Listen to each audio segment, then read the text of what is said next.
ఏడు కొండలు. ఏడు కొండలు మీరు చూస్తే ఉల్లన్గుల ఏడు కొండలు.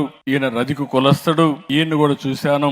మొత్తం ఈయనకి ఒక కొడుకున్నాడు, సురేష్ ఉన్నాడు. అతను ఎలక్ట్రీషియన్ గా పనిచేస్తాడు. ఇటీవల ఒక దీంట్లో కాలు కూడా దెబ్బతినింది. పార్టీ కోసం త్యాగం చేస్తూ ఆ కాలు కూడా దెబ్బతినే పరిస్థితికి వచ్చాడు. గొడవలు పెట్టుకున్నప్పుడు కావాలని పెట్టుకొని, అదే సమయంలో భార్య అంజలి ఉంది. ఇద్దరు చిన్న పిల్లలు ఉన్నారు. ఒకైతే మోక్షిత్ ఒకడు, ఇంకొకను మోక్షజ్ఞాని. ఇద్దరు పిల్లలకు కూడా మళ్ళీ నందమూరి బాలకృష్ణ గారు కొడుకు పేరే పెట్టుకునే పరిస్థితికి వచ్చారు. ఏదో ఒక విధంగా డైరెక్ట్ గా ఇండైరెక్ట్ గా అది వాళ్ళకు ఉండే అభిమానం పార్టీ పైన. అందుకే నేను చూశాను, మెయిన్ రోడ్లోనే ఇల్లు ఉంది, వాళ్ళ ఇంట్లోనే కాఫీ చేశా.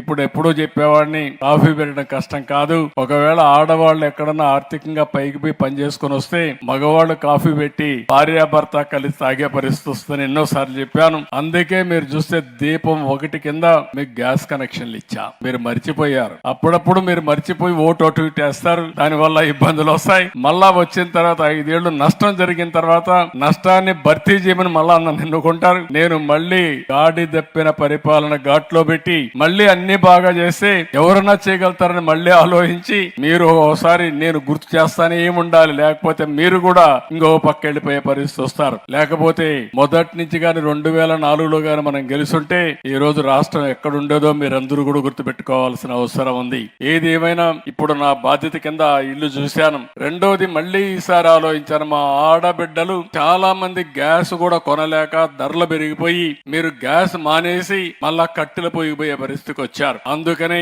3 గ్యాస్ సిలిండర్లు ఉచితంగా ఇవ్వాలని ఈ ప్రభుత్వం నిర్ణయించాం. మళ్ళీ మిమ్మల్ని అందరినీ కట్టెల పొయ్యికి పోకుండా గ్యాస్ ద్వారా వంట చేసే పరిస్థితి తీసుకొస్తున్నాం. అందుకే చేద్దామని చెప్పి చూశాను. చాలా సులభంగా నేనే కాఫీ పెట్టగలిగా. ఆయనకిచ్చా, ఆయన కొడుక్కిచ్చా, అదే మరి కోడలకు గుడిచి అందరం కలిసి కాఫీ తాగేసి వచ్చాం. అదొక అనుభూతి. చేసిన పనికి ఒకసారి తృప్తి కూడా.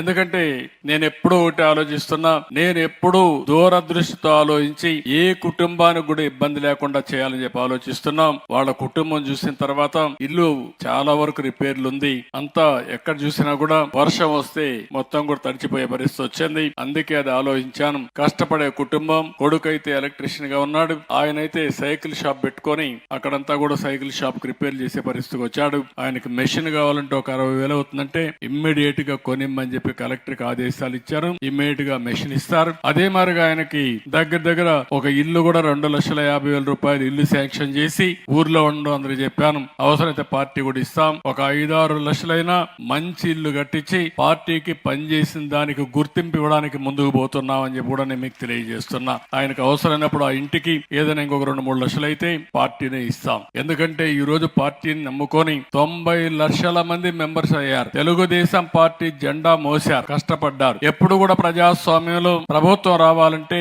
పార్టీ కార్యకర్తలు పనిచేయాలి. పార్టీ సిద్ధాంతాలు ఎప్పటికప్పుడు ప్రజలకు చెప్పాలి. అప్పుడే ప్రజలంతా కూడా మన పరిపాలన అంటే తెలుసుకుని ఓట్లేసే పరిస్థితి వస్తారు. అలాంటి ముఖ్యమైన కార్యకర్త ఈయన ఆదుకుంటామని చెప్పి కూడా నేను మీకు తెలియజేస్తున్నా.